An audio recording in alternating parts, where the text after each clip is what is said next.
আসসালামু আলাইকুম। Hello viewers, আশা করি সবাই ভালো আছেন। আজকে থেকে আমি এই পেজে প্রতিদিন দুটো একটা করে বিভিন্ন চাকরি পরীক্ষায় যে অঙ্কগুলো আছে সেই অঙ্কগুলো সমাধান করব। আপনারা সবাই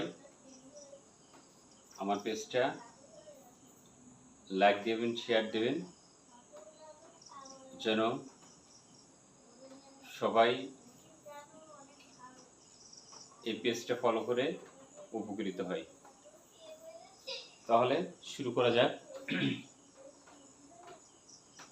দেখেন, x পাওয়ার 4 মাইনাস 3x মাইনাস 2 কে x প্লাস 1 দ্বারা ভাগ করলে ভাগশেষ কত হবে? অর্থাৎ এইটা দিয়ে ভাগ করলে আমাদের ভাগশেষটা কত হবে সেটা আমাদের বের করতে হবে। তাহলে দেখা যাক, আমাদের অ্যান্সারটা 30 সেকেন্ডে বের হবে। কি হবে দেখি।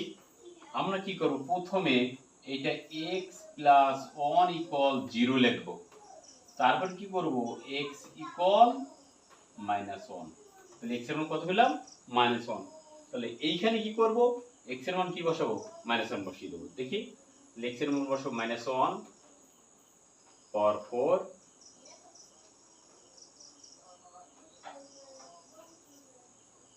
Minus 3 into minus 1 minus 2।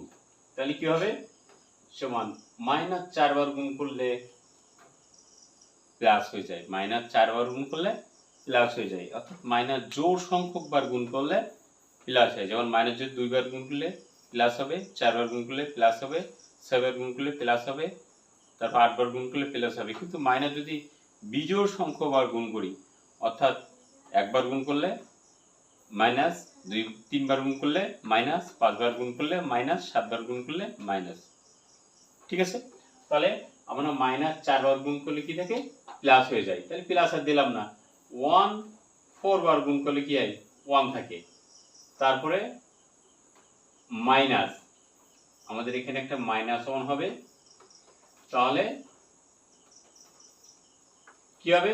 এই মাইনাস আর মাইনাস মাইনাসে প্লাস, 3 আর 1 গুণ করলে 3 মাইনাস 2। তাহলে কি হবে? 3 আর 1 4 মাইনাস 2 ইকুয়াল 4 থেকে 2 মাইনাস করলে 2। তাহলে কত হবে?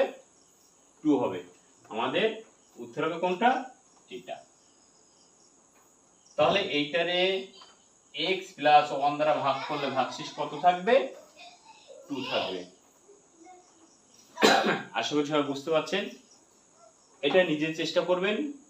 x cube minus x square কে x মাইনাস 2 দ্বারা ভাগ করলে ভাগশেষ কত হবে সেটা নিজেরা চেষ্টা করবেন।